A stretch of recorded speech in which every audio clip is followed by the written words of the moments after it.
I on també s'ha notat avui l'inici de les vacances és a l'estació de Sants, a Barcelona, després que un tren va tenir ahir al vespre una avaria que va acabar afectant 24.000 passatgers. La situació avui no és tan dramàtica, però els canvis de via i de freqüència dels pas dels trens a causa de les obres de l'AVE han provocat escenes de desconcert entre molts usuaris, amb més d'alguns retards de fins a mitja hora. He anat a la taquilla avui i he preguntat si havia retard amb els trens, m'han dit que no, que sobre uns 15 minuts, més o menys. Jo he dit segur, perquè ahir me vaig passar 3 hores i mitja l'andanada a Passeig de Gràcia i al final me vaig tindre que anar a casa sense poder agafar el tren.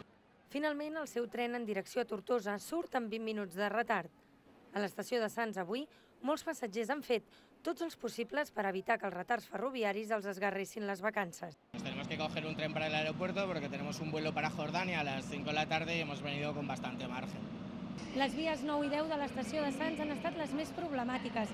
Aquí els informadors han hagut de parar el cop i atendre les queixes dels passatgers que avui agafen el tren en direcció a l'aeroport i a la platja.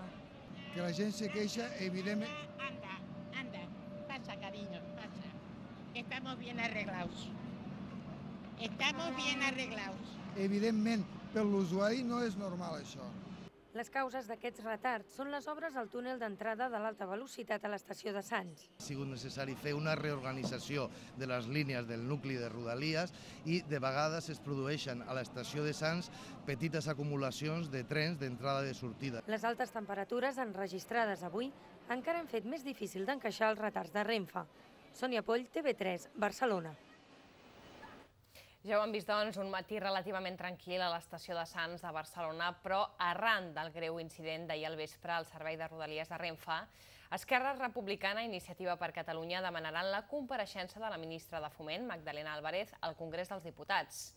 Per la seva banda, el president del Partit Popular de Catalunya, Daniel Sirera, ha anat encara més enllà i ha demanat directament la dimissió de la ministra. És intolerable que a Catalunya estiguin passant aquestes coses, és intolerable que el president del govern no digui ni faci res en relació a què està passant amb Renfe Rodalies i jo crec que arriba l'hora ja, després de tantes i tantes errades, que algú, en aquest cas la ministra de Foment, assumeixi la seva responsabilitat i per tant plegui com a ministra.